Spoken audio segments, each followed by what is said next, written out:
இப்போவே நான் உங்கள் எல்லாருக்கும் வார்னிங் கொடுத்துட்றேங்க. இந்த மீன் குழம்பு மட்டும் நீங்கள் உங்கள் வீட்டில் சமைச்சு கொடுத்துட்டீங்கன்னா ஒரு சட்டி சோறு வச்சாலும் பத்தாது, எல்லாரும் திரும்ப திரும்ப கேட்பாங்க. இப்போ எப்படி பண்ணலாங்கிறத பார்க்கலாமா? மண்சட்டியில் 2 குளிக்கரண்டி போல் நல்லெண்ணெய் ஆட் பண்ணிவிட்டு எண்ணெய் நல்லா சூடானதும் 1/4 டீஸ்பூன் போல் வெந்தயம், 3 வரமிளகா, 3 டீஸ்பூன் போல் மல்லி ஆட் பண்ணிக்கலாம். முழு மல்லி தாங்க இதுக்கு ஆட் பண்ணணும். மல்லி நல்லா பொரிஞ்சு வந்ததும் சோம்பு 1 டீஸ்பூன், 1 டீஸ்பூன் சீரகம், 1 பெரிய வெங்காயம் ஆட் பண்ணியிருக்கேன். நீங்கள் சின்ன வெங்காயம் கூட ஆட் பண்ணிக்கலாம். அது கூடவே கொஞ்சமாக கருவேப்பிலை, 1 கப்பு போல் துருவின தேங்காய் ஆட் பண்ணிவிட்டு நல்லா சாட்டே பண்ணி விட்டுக்கோங்க.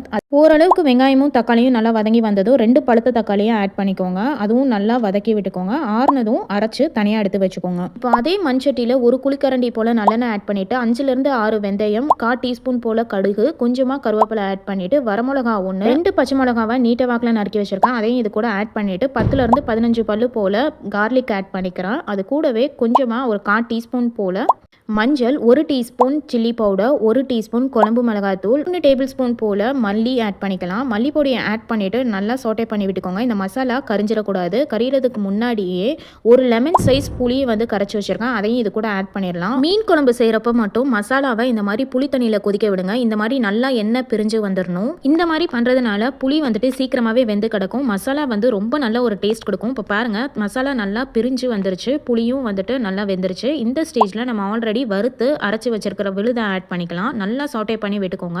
இந்த மசாலா தண்ணி அரை கப்பும் அது கூடவே 1 கப் போல் தண்ணியும் ஆட் பண்ணிக்கிறேன். இந்த மசாலாவோட ரா ஸ்மெல் போகிற வரைக்கும் நல்லா கொதி வர வச்சு எடுத்துக்கலாம். நல்லா கொதி வந்ததுக்கப்புறம் மீனை வந்துட்டு நம்ம சேர்த்துக்கலாம். நான் இன்னைக்கு மத்தி மீனில் தாங்க செய்கிறேன். மத்தி, சாலை 2 விதமாகவுமே சொல்லுவாங்க இந்த மீனை. 5லேருந்து 10 நிமிஷம் வரைக்கும் நல்லா கொதி வர வச்சு எடுத்துக்கோங்க. மீன் நல்லா வெந்து வந்துடும். அப்படியே ஒரு லிட் போட்டு க்ளோஸ் பண்ணி ஒரு ½ அன் ஹவருக்கு ரெஸ்ட்டில் விட்டுருங்க. அப்போ தான் அந்த மசாலா நல்லா மீனில் வந்துட்டு இறங்கும். இந்த மீன் குழம்புக்கு ஒரு தனி ருசின்னு தாங்க சொல்லணும். நீங்களும் இதை உங்கள் வீட்டில் ட்ரை பண்ணி பார்த்துட்டு எப்படி இருக்குன்னு சொல்லுங்கள்.